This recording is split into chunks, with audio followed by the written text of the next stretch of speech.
할렐루야. 여러분 한 주간도 잘 지내셨습니까? 예. 오늘 말씀의 배경은 이제 블레셋과 이스라엘의 전쟁입니다. 원래 블레셋은 지중해에 있는 크레타라는 섬에 살고 있던 해양 민족이었습니다. 그들이 지중해를 건너서 팔레스타인 서쪽 해안에 이주를 했어요. 거기 이제 정착을 하고 점점 이제 그 동쪽으로 영향력을 넓혀왔거든요. 이스라엘은 가나안 중부에 있었어요. 그러니까 어쩔 수 없이 블레셋과 부닥칠 일이 많았습니다. 오늘 말씀 보면 또 그 부닥치는 건데 엘라라고 하는 곳에서 부닥치게 되었어요. 엘라는 지형이 보면 이렇게 가운데는 평지가 있고 좌우로 아주 가파른 아주 그 절벽 같은 언덕이 양쪽에 있습니다. 그래서 블레셋 군대가 여기 진치고 이스라엘 군대가 진을 쳤어요. 근데 서로를 공격하려면 어떻게 됩니까? 이렇게 내려가서 다시 또 올라가야 되니까 이게 쉽지 않습니다. 그래서 쉽게 공격하지 못하고 서로 이제 이렇게 으르렁거리며 대치만 하고 있었거든요. 그때 블레셋 군에서 한 사람이 나옵니다. 그리고 우리 이렇게 대치만 하고 있을 게 아니라 우리 각 나라에서 한 명씩 대표로 나와서 결투를 벌이자. 이긴 사람 그 나라 이긴 걸로 해주자. 그렇게 얘기했어요. 그 사람 누구냐? 바로 골리앗이에요. 그런데 이스라엘 군에서는 아무도 안 나왔어요. 골리앗이 너무 무섭게 생겼어요. 골리앗이 키가 2m 10cm고요. 머리에 노트구를 썼고 창을 2개를 졌는데 던지는 창과 찌르는 창을 손에 쥐었어요. 그리고 허리에는 칼을 찼어요. 그 외양과 용맹이 너무 무서워서 이스라엘 군 어느 누구도 나오지 않았거든요. 그때 다윗이 나온 거예요. 근데 다윗은 뭐 요즘 말로 하면은 머리에 피도 안 마른 애예요. 애. 15살, 14살. 골리앗이 기분 나빴어요. 나를 어떻게 뭐 저런 애를 보내나. 기분이 되게 나빴거든요. 근데 기분 나빴는데 갑자기 다윗이 돌을 들고요. 그 목동에 쓰는 물매에다가 투석기죠. 딱 돌을 던져요. 그 돌이 골리앗 이마에 딱 맞아요. 골리앗 기절합니다. 기절한 틈을 타서 다윗이 골리앗의 칼을 빼서 골리앗의 목을 뺍니다. 그래서 이기게 됩니다. 진짜 머리에 피도 안 마른 다윗이 거인 골리앗을 이겼습니다. 도저히 이길 수 없는 힘 약한 사람이 힘센 사람을 이겼습니다.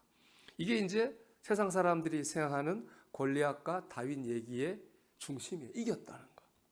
근데 성경을 보면 의외로 이겼다는 기록이 아주 짧아요. 성경 대부분 이겼다는 기록이 아니라 골리앗을 향해 달려나갔던 다윗이 어떤 마음으로 달려갔나 거기에 대해서 대부분의 양을 할애하고 있어요. 우리는 그러니까 골리앗을 다윗이 이겼대. 거기에 관심을 가지고 있는지 모르지만 하나님께서 원하시는 건 뭐예요? 골리앗을 향해 달려나갔던 다윗의 마음. 다윗이 어떤 마음으로 골리앗에게 달려갔을까?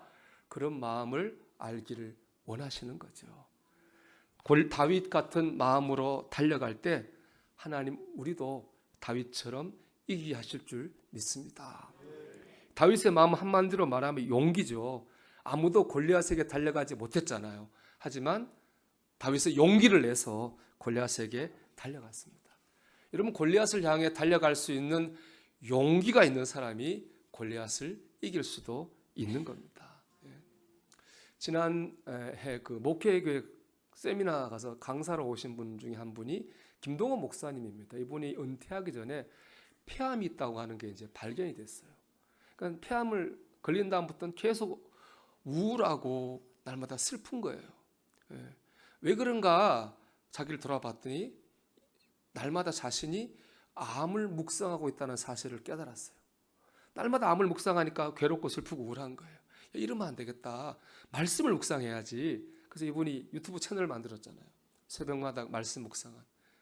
저도 몇 번 봤는데 그분이 그 모자 쓰고 아주 병색이 완연한 모습으로 말씀 전했던 것이 기억납니다. 말씀을 묵상함으로 병을 이기려고 그랬어요. 또 뭐가 있었냐면 이제 병원을 가니까 다 암 환자인데 다 얼굴이 어둡고 우울하더라는 거예요. 어느 날 그걸 느낀 거예요. 나도 저렇겠지. 나는 저러면 안 되겠다. 나는 웃으며 살아야지. 나는 밝게 살아야지. 그게 내 승리야. 그런 생각이 들더랍니다. 내가 암에게 죽는 한이 있더라도 나는 그래도 웃으며 밝게 살아야겠다. 지지는 말아야겠다. 그런 마음을 가졌답니다. 그래서 암과 싸운 거죠. 이분이 자기 방법으로 암이란 병과 싸운 거예요.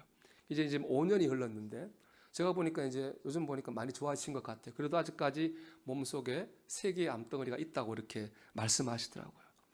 중요한 것은 암과 싸우고 있다는 거예요. 그렇죠? 암에 눌리지 않고 말씀을 묵상하고 어둡고 우울하게 살지 않고 밝고 웃으며 살려고 암과 믿음으로 싸우고 있다는 겁니다. 여러분 육체에 질병이 있습니까? 여러분 믿음으로 싸우시기 바랍니다. 하나님이 이기게 하실 줄 믿습니다. 가난도 마찬가지죠. 저희 집이 가난했습니다. 저희가 옛날에 생활보호 대상자 그런 비슷한 거였던 기억이 나는데, 저희가 이제 동네가 읍이거든요. 그러니까 한 달에 한번 읍사무소에서 뭘 줍니다. 이렇게 보리쌀도 주고 밀가루도 주고 쌀도 주고 해요. 그러면 저하고 어머니하고 제가 가는 거예요. 제가 리어카 끌고 어머니가 가요. 가면 그거 받아서 와요. 지금 생각하면 좀 부끄러웠을 것 같은데 그때는 전혀 그런 걸 몰랐어요. 왜 그랬을까 생각해 보니까 친구들이 좋았어요. 제가 친구들이 참 많았는데 뭐 그런 걸 전혀 생각하지 않고 친구들하고 재밌게 놀았어요. 저하고 제일 친한 친구가 이름이 양철모인데 이름이 좀 그렇죠. 지금 교감 선생님이에요. 근데 제가 새들어 살던 집 주인 아들이에요. 근데 전혀 그런 거 없이 너무 재밌게 지냈어요. 그러니까 그런 거 의식하지 않고 살았단 말이에요. 제가 왜 얘기를 했냐면은 우리 큰애가 6학년 때인가 학교 갔다 무슨 얘기하는데 애들이 서로 너 어느 집에 사나 이거 집 사는 걸 나눈다는 거예요. 참 그 얘기 듣고 제가 이런 생각했어요. 참 천박하다. 이런 말이 좀 과할지 모르지만은 천박하다 이런 생각을 했어요. 열심히 살아서 돈 아껴서 집 사는 건 좋은 일이에요.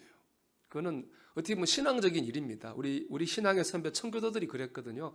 하나님의 선택받았다. 우리 증거가 없잖아요. 뭘로 증거를 삼느냐? 내가 열심히 살고 돈 아껴서 잘 살면 하나님께 축복받은 줄 알고 하나님 증거가 되겠지. 그런 마음 가지고 성실히 살고 저렇게 살았어요. 그래서 다 잘 살았어요, 진짜. 그게 바로 뭐냐? 기독교 정신입니다. 그래서 기독교가 하는 데마다 경제적 부흥이 일어난 게 그런 이유예요. 그게 바로 또 자본주의 정신이기도 한 거예요. 그것 때문에 자본주의가 일어났으니까. 그런데 지금 우리가 이런 이건 아니에요. 이건 이른바 천민 자본주의죠. 저는 바라기는 우리가 기독교 신앙으로 이런 세상과 싸웠으면 좋겠습니다. 용기를 내서. 예. 돈 가진 거 가지고 판단해서는 안 되죠, 사람을.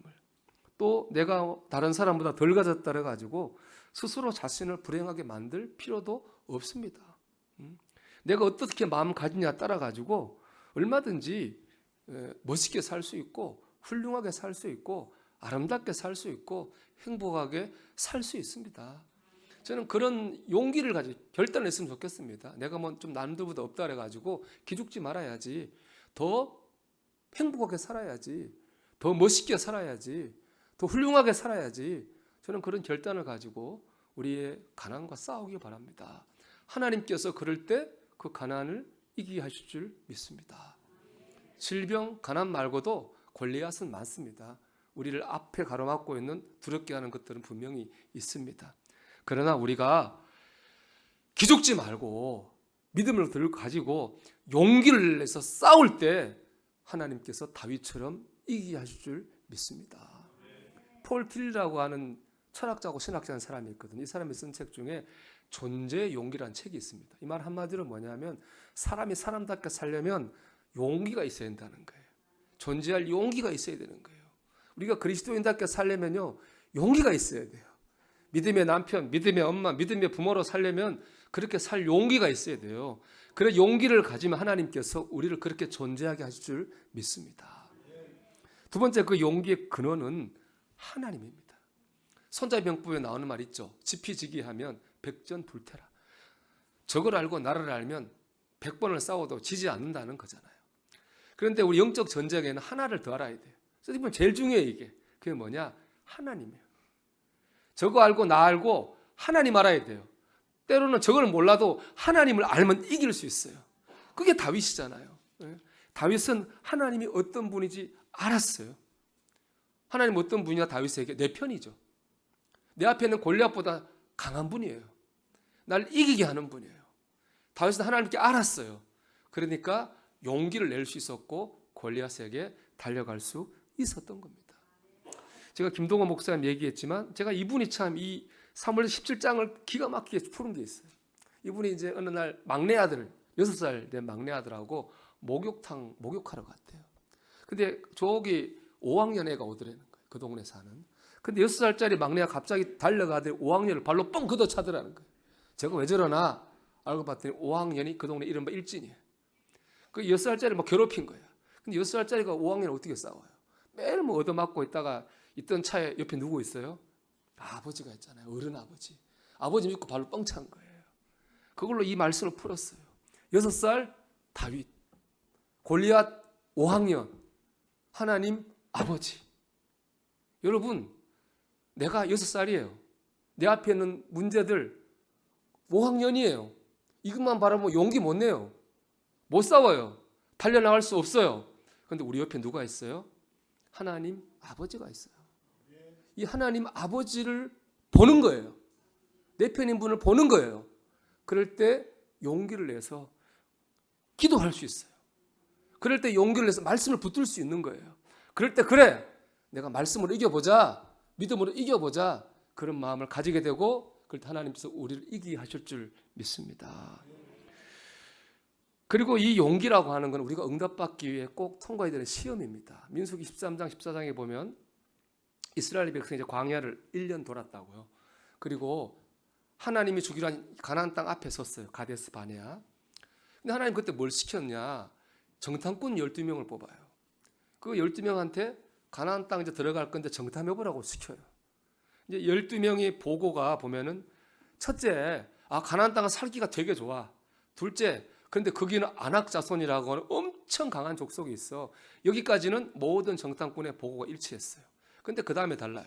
10명의 정탐꾼은 우리는 그 아낙 자손을 절대 못 이겨. 우리는 가나안 땅에 못 들어가. 라고 보고를 했고, 여호수아와 갈렙은 강하긴 한데 하나님이 함께 하시니까 우리가 이겨. 그렇게 보고를 했어요. 근데 이스라엘 공동체는 여호수아와 갈렙의 보고를 듣지 않고 10명의 정탐꾼의 보고를 받아들여가지고 하나님을 원망했어요. 왜 여기를 끌고 오셨습니까? 들어가지도 못하는 땅에 불평했어요. 하나님 화가 나가지고 그들을 다시 광야로 돌려보내셨습니다. 그들이 38년을 광야를 돌다가 1세대는 다 죽었어요. 나는 여기서 궁금한 게 있었어요. 이왕 가나안 땅 주시기로 했는데 그냥 들어보내면 주시면 되지. 뭐하러 굳이 정탐을 시켜가지고 이렇게 하시. 하나님도 상처받고 이스라엘 백성 고난받고 그렇게 하시나 그런 생각을 해봤거든요. 왜 그러셨을까요? 하나님이 저건 믿음의 시험이라고 생각합니다. 이스라엘 백성의 믿음이 지금 저 가나안 땅에 들어갈 만한 믿음이 됐나 안 됐나를 시험하신 거예요. 여러분, 우리 앞에 만난 골리앗 속에는요 하나님의 시험이 들어가 있어요. 이 다윗처럼 하나님 바라보고 나아갈 용기가 있으면 그 시험 통과해요. 그 응답받을 자격이 있는 거예요. 근데 그러지 못하면 응답받을 자격이 없으면 다시 돌아가는 거예요. 사랑하는 여러분, 하나님을 바라보면서 용기를 내십시오. 그럴 때 믿음의 시험을 통과하고 우리 기도가 응답되게 될 줄로 믿습니다. 마지막으로 먼저 말싸움에서 이겨야 됩니다. 오늘 말씀을 17장을 잘 보면요, 다윗이 골리앗과 몸으로 이렇게 부딪히기 전에 말싸움을 크게 2번 해요. 근데 그 말싸움에서 이겨요. 이게 사실 내가 볼 때 이긴 원인이에요. 첫째, 누구하고 말싸움하느냐? 사울 왕하고 말싸움합니다. 31절 말씀 보면요, 골리앗하고 싸우러 가겠다고 하는 다윗을 사울이 말립니다. 33절 보면요, 사울이 다윗에게 이르되 내가 가서 저 블레셋 사람과 싸울 수 없으리니 너는 소년이요 그는 어려서부터 용사입니다. 사울 왕이 다윗한테 말한 거예요. 너는 안 돼. 너는 못해. 그렇잖아요. 너 안 돼. 너 못해. 그렇게 말렸어요. 기가 죽을 만다 한데 다윗 기가 안 죽어요. 오히려 기를 이렇게 얘기합니다. 왕이 내가 양칠 때 곰이나 사자가 왔는데 내가 그거 못 이기거든요. 하나님이 이기게 하셨어요. 골리앗도 마찬가지예요. 하나님 힘 주시면 이길 수 있습니다 하고 오히려 반박했어요. 다윗이 왕을 말싸움에서 이겨요. 37절 이렇게 돼 있죠. 또 다윗이 이르되 여호와께서 나를 사자의 발톱과 곰의 발톱에서 건져내셨은즉 나를 이 블레셋 사람의 손에서 건져내시리이다 하고 막 우기니까 말하니까 사울이 다윗에게 이르되 가라. 여호와께서 너와 함께 계시기를 원하노라. 다윗이 말싸움에서 사울을 이겼어요. 사울이 한 말은 어떤 말입니까? 부정적인 말이죠. 너는 못한다. 너는 안 된다. 여러분, 그런 말들이요, 우리 안에서도 들리고 밖에 사람들도 내게 할 때가 있어요. 그 말을 이겨야 돼요. 그 말에 지면은 못 싸워요. 긍정적인 믿음의 말로 사울 왕 같이 하는 그런 부정적인 말들을 이겨내야 됩니다. 두 번째 말싸움은 골리앗과 싸우는 거예요. 44절 보면 골리앗이 먼저 다윗을 공격합니다. 그 블레셋 사람 골리앗이죠. 사람이 또 다윗에게 이르되 내게로 오라. 내가 내 살을 공중의 새들과 들짐승들에게 주리라 하는지라. 무섭죠. 내가 너를 죽여가지고 새와 짐승의 밥이 되게 할 거야. 딱 겁을 줘요. 다윗이 다윗한테 가만 안 있어요. 또 말로 또 골리앗과 싸우는데, 여러분 성경 펴봐야 되는데 재밌는 건 뭐냐? 지금 골리앗은 44절 한 절을 말했잖아요. 여기에 대해서 다윗이 대답하는 게 45절, 46절, 47절 세 절이에요. 벌써 이것만 봐도 몇 배로 말 많이 했어요? 세 배로 말 많이 했어요. 또 자세히 보면요, 44절 네 줄이에요. 45절 6줄이에요. 46절 6줄이에요. 47절 5줄이에요. 이게 뭐예요? 골리앗이 한마디 했더니 다윗이 몇 마디 한 거예요? 10마디 한 거예요. 다윗 앉아요. 대단해요. 내용도 보면은 앉아요. 우리 아까 44절에서 막 골리앗이 뭐라 했습니까? 너 죽여서 들짐승 밥이 되게 하고 새 밥이 될까 그랬잖아요. 다윗 한술 더 뜹니다. 우리 6절 말씀 보면 이렇게 되어 있습니다. 오늘 여호와께서 너를 내 손에 넘기시리니 내가 너를 쳐서 내 목을 베고 블레셋 군대의 시체를 오늘 공중의 새와 땅의 들짐승에게 주어 온 땅으로 이스라엘의 하나님이 계신 줄 알게 하겠고. 뒤에 보면 똑같이 응수해요. 공중의 새와 들짐승에 주겠다. 그런데 앞에 하나 더 있죠. 뭐예요? 내가 너를 쳐서 내 목을 베고. 더 세게 나갔어요. 이겼어요. 안 졌어요. 골리앗의 말은 무슨 말이에요? 우리를 두렵게 하는 말이에요. 너 그렇게 믿음으로 살다 거지 돼. 너 그렇게 예수 믿고 교회 열심히 다니다 네 할 일 못해. 너 망해. 너 안 돼. 너 큰일 나. 우리 두렵게 하는 말이에요. 다윗이 그 말에 지지 않았어요. 아니, 하나님 이기게 하실 거야. 하나님 응답하실 거야. 하나님 역사하실 거야. 다윗은 믿음의 말로 두렵게 하는 골리앗의 말을 이겨야 됩니다. 이겼습니다. 여러분, 먼저 말싸움에서 이겨야 됩니다. 부정적인 말, 긍정적인 말로 이겨야 됩니다. 두렵게 하는 말, 믿음의 말로 이겨야 됩니다. 몸이 아파 죽겠어가 아니라 아프지만 하나님이 치료하실 줄 믿습니다. 그렇게 말해야 됩니다. 어렵지만 하나님 이 문제 해결할 줄 믿습니다. 그렇게 말해야 됩니다. 그러려면요, 지금만 보면 안 되고요, 하나님 역사하실 미래를 봐야 돼요. 여기 보면 다윗의 말의 특징이 있어요. 그 뭐냐? 항상 미래형이라는 거예요. 우리 37절 말씀 볼까요? 나를 이 블레셋 사람들의 손에서 어떻게 해요? 건져내시리이다. 지금은 아니지만 건져내실 겁니다. 47절이요. 전쟁은 여호와께 속한 것인즉 그가 너희를 우리 손에 넘기시리라. 다윗은 지금 보고 얘기한 게 아니라 미래를 본 거예요. 하나님 역사하실 때를 본 거예요. 그러니까 긍정적으로 말할 수 있는 거고요, 믿음으로 말할 수 있는 겁니다. 우리가 아는 발명왕 에디슨 있잖아요. 어릴 때 공부 못한다고 학교 쫓겨났어요. 교장선생님, 에디슨 어머니 불러가지고 얘는 너무 바보라서 여기서 공부할 자격이 안 되니까 집으로 데려가라 그랬어요. 에디슨이 학교에서 공부 못한다고 바보라고 쫓겨났어요. 근데 에디슨을 집에 데리고 와서 너 할 수 있어. 너는 잘 될 거야. 해보자. 에디슨 격려했습니다. 그래서 오늘날 발명왕 에디슨이 있는 겁니다. 사랑하는 여러분, 용기를 내십시오. 내 믿음으로 내 문제를 이기겠다고 결심하십시오. 기도로 이겨야지. 말씀으로 이겨야지. 믿음으로 나가십시오. 항상 믿음의 말싸움에서 여러분 이기십시오. 여러분 다윗 같은 마음을 우리가 가지면 하나님께 우리를 다윗같이 이기게 할 줄 믿습니다. 다윗처럼 마음 먹고 다윗처럼 이기는 성도들이 되시기를 주의 이름으로 축원합니다.